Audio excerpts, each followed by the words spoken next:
Manchester United win again. Well, I'm sorry for you. I have an order fishing. Liverpool no longer unbeaten. I'm done with football. Arsenal gunned down Tottenham. You don't even look comfortable in your own ends.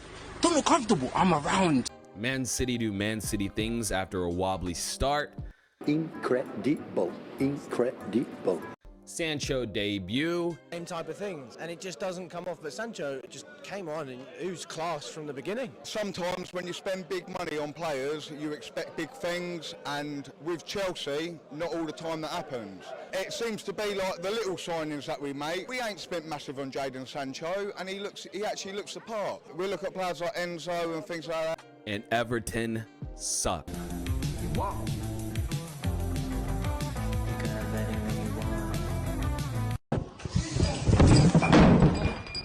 Premier League Matchday 5.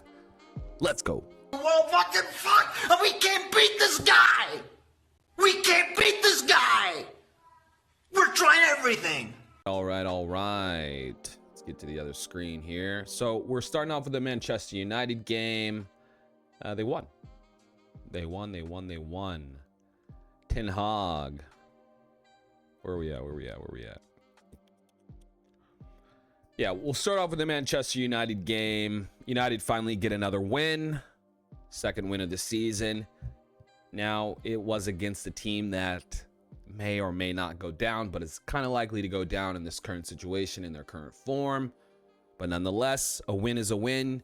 You can't really hate too much after a result like this. Yes, things need to get better, but overall, Ten Hag survives another game. Well, I'm sorry for you. I have an order fishing. All right, so we had Rashi finally get a season goal, and one of Bruno's spam crosses comes in handy.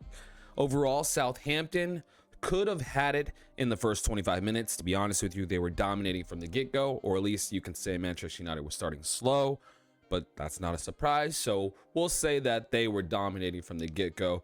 They got a PK and squandered the chance. They had a chance to go up and really keep that momentum high, and they missed. And the moment they missed, their heads dropped. We ended up getting a goal immediately after from the through ball from Bruno. Then right after that, we had a goal from Rashford, finally showing up on the score sheet, which, hey, you know, this might silence some critics, but overall he's been just awful, and against a shit team, you know, you really can't say too much. It's not one where you want to give him too much credit and say, oh, he's back. Definitely needs to keep performing, scoring goals, contributing to the team. But overall, Ahmad and Xerxes are going to be the players of the game for me. Ahmad overall, he's just a baller.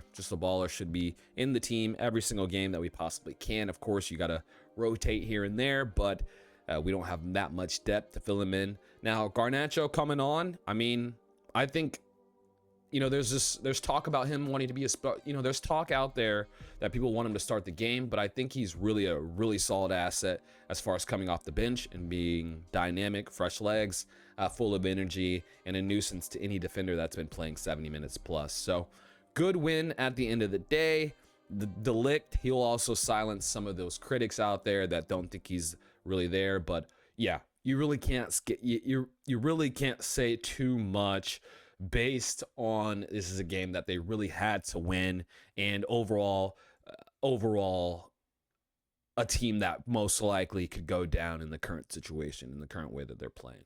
But hey, what are your thoughts? Let me know. Ten Hag out is still the vibe for me. Well, I'm sorry for you. I have an order fishing. But today he survives.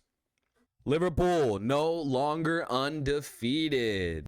Yeah, I mean, I'll keep this one short. They didn't turn up, right? They had their chances, and on the day, their shooting boots were just, I don't know where they were. I don't know. I'm done with football. Maybe they felt that it was going to be an easy win, and they got caught lacking, especially after the international break. I don't know what happened to them over the break, what they did, what they didn't do, but yeah, sucks to suck, because that's a home game they really should win overall. I expect them to come back flying high. Definitely get a win over the week following up. But Liverpool fans, how does this make you feel? What do you think was the downfall of the defeat today? Was it just an off day, or were there other underlying factors that I'm not going over now? Let me know in the comments. You had Hudson-Odoi with the goal from Nottingham Forest. and just shows you even some of these teams that are expected to not do as well against most teams, they still have some ballers, and Hudson-Odoi is a baller. There was a lot of talk when he played for Chelsea, expectation from him growing up, so some of that pressure can get to some people. So it is good to see him still playing at a high level. I would say it's still at a high level. And yeah, Nottingham Forest got a win that they really needed, and I'm sure they're going to look back on this type of result and say, wow, this could be a make or break result for us as far as, you know, staying up, or at least maybe in the top 10. Maybe not top 10, but top 15, top 12. Arsenal, without their Rice and their Odegaard, won. You don't even look comfortable in your own ends. Don't look comfortable. I'm around. Well, fucking fuck! We can't beat this guy! We can't beat this guy! They won you know, it was a tense, soft environment overall. That's what I'll say. Tottenham, they just don't have the killer instinct anymore. I mean, Solanke running the lines, it's just, it doesn't look like it's working that well. Seems they need some more dangerous influences. I feel like Son is just, he needs another link up player, and a lot of the pressure to rely on him, it's a tough one. It's a tough one because he's a really nice guy overall, but I feel that I just feel that, yeah, you know, a lot of pressure on him to be the main goal scorer, main contributor for the team, and other teams obviously know this, so they lock him down. And then when you don't have Son, what do you have if you're a Tottenham fan? Now, if you're a Tottenham fan, I would say maybe the expectations should drop a little bit, but hey, you know, I want my team to do great too, and I'm a Manchester United fan, but I feel you. On the day, though, Arsenal came through. They got the goal in the end with the corner kick. And from their perspective, if you're an Arsenal supporter, this is a solid win. Now, they've been doing it good in away games.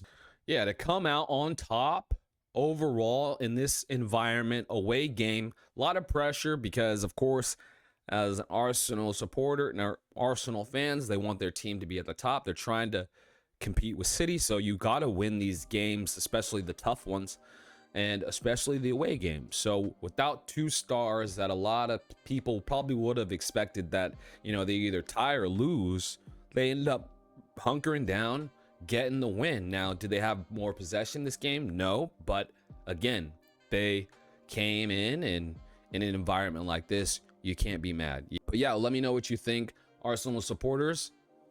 This was definitely a good win in my opinion. Now, do I think you'll win the league? Not so much, but I'll be honest, I got to start giving a little more respect to Arsenal.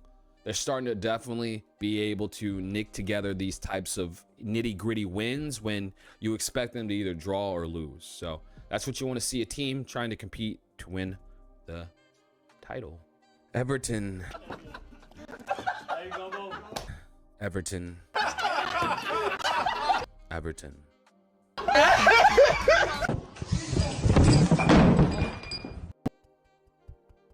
They suck. They suck, man. I really think if they can't get another coach or some extra players somehow, some way, they're going to have a tough time, man. And they just are completing this new stadium, so to see them go down in a new stadium would be bonkers. Would be bonkers. It'd be sad to see because, man, and if I were an Everton supporter right now, I'd be very frustrated because 2-0 up. Finally, you expect to at least hold off. And don't get me wrong, the third goal in the 76th minute was a hell of a goal.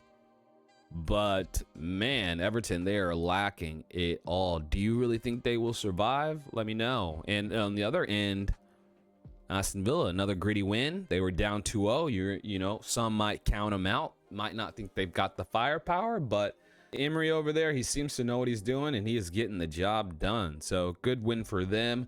Ollie Watkins silences those people with the 2 goals, especially me, you know, and it truly worked out in their favor overall. So yeah, Aston Villa 3, Everton dose. All right, next up, Man City.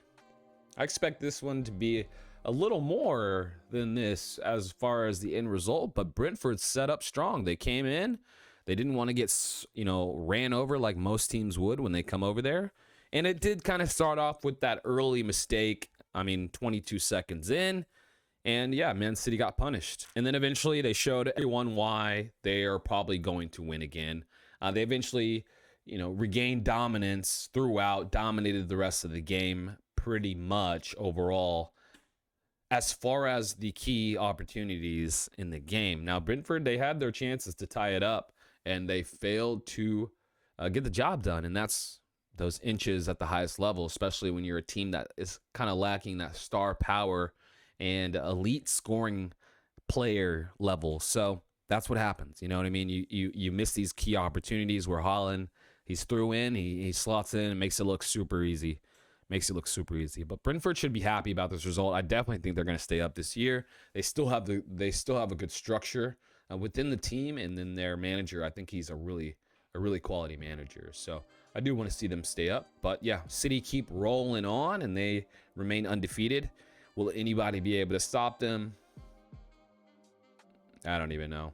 Even on days where they're not hitting it, they still look like they're on. So we shall see. How long do you think they will remain undefeated? Let me know in the comments. This one was a tough one. The next one, Chelsea. It's hard to see, man. It's hard to see Sancho just loving life. It's hard to see that he couldn't find a place in the Manchester United lineup. So Ten Hag basically is saying that Sancho is worse than Rashford, worse than Garnacho, worse than Mount. I don't know. It's just Ten Hag's. I don't know what to say. Well, I'm sorry for you. I have an artificial. But yeah, Chelsea win 1-0. Sancho, yeah, like I said, he can't play in the Man U team, but he can play with Chelsea and he can start. I want to thank all the travelling fans that made it down tonight. And yeah, I'm happy to get assist and 3 points. So carry on this next week. Sleep, sleep, sleep, sleep, sleep, sleep, sleep, sleep.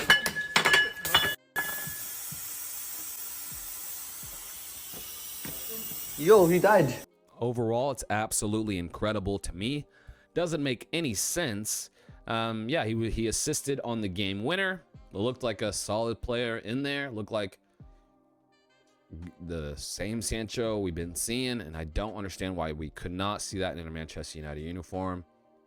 It is a shame. Now, don't get me wrong. Bournemouth, they had their chance, right? That PK, again, another team missing a PK.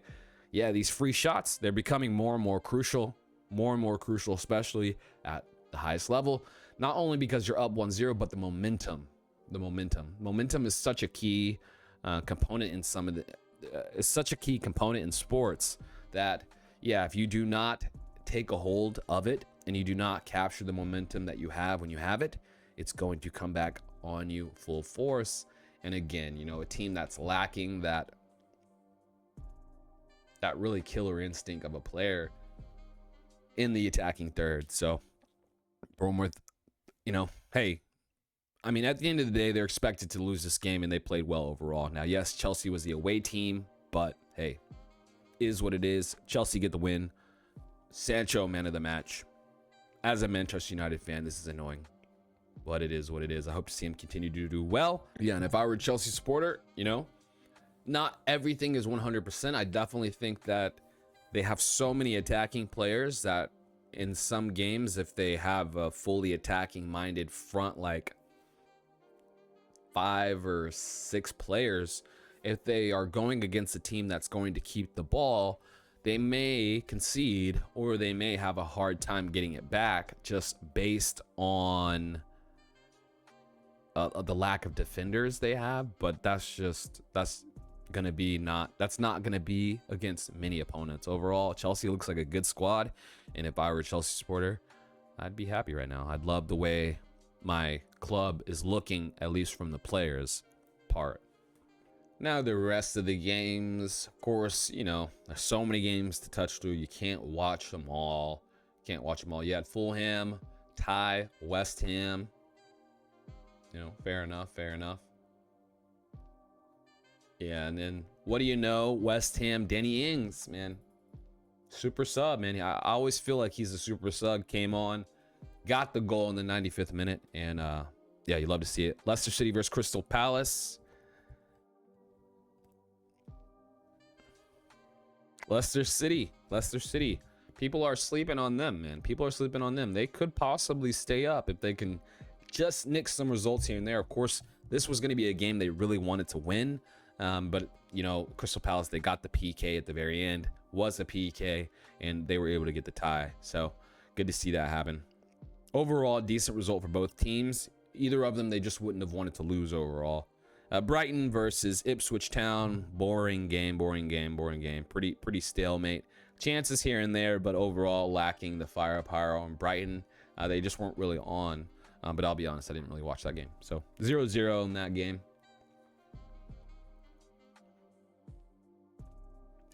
Last game of the day was Newcastle versus Wolves. Wolves came out hot, man. They came out, got the first goal. And then Newcastle, they sort of showed their class. Fabian Schär, I don't know if it was luck. I don't know if keeper would have saved the initial shot, but it did get a beautiful deflection. It got a beautiful deflection, and it looked pretty at first. I really thought it was a wonder goal until I saw the replay. But yeah, sometimes he does the dumbest things ever, and then sometimes he gets you a goal like that. So, hey, can't knock him. Can't knock him on this day. And then Harvey Barnes with the killer goal, man. Killer goal. So good to see him playing and scoring goals on another team. I always liked him overall, even when he played for Leicester. So good to see that. And yeah, it's a tough one for Wolves to lose. Now, of course, they probably weren't expected to win overall, but when you're home, you want to get these results. You know, you want to get these wins. So is what it is. That's going to be the final game, man. Overall, fantastic weekend in the Premier League. You know what I mean? Like, upsets here and there. Expected Liverpool to win. They came through. Man City started off slow, so that was interesting to see how they were going to come back. Manchester United, you know, they are what they are. We expected the win, got the win, so you can't be upset, right? You can't be upset overall. No need to be mad when you don't need to be. And then Sancho getting that man of the match. Good to see him still in good form, and hopefully he can, you know, really silence all the haters that he had at Manchester United and continue the good form that he is in. Fantastic weekend of Premier League games. We'll be back midweek for some EFL Cup games, I believe. I'm pretty sure most teams have some midweek games. So a lot of soccer this month, and it's a great time to be a football supporter. Now, again, this is the Pitchside Report, all right? We talk about soccer, sports, analysis, anything football, soccer related, we try to touch on it. So if you're feeling the vibe, subscribe, and I will catch you guys in the next video. Let me know who you think. Who was your Premier League player of the weekend? Who was your Premier League team of the weekend? And overall, what were your thoughts? But if you made it this far, I really appreciate you watching. And until the next video, later. Hey, leave me. Hey! Hot Saturday! Somebody bring him 1,000 boiled eggs, please.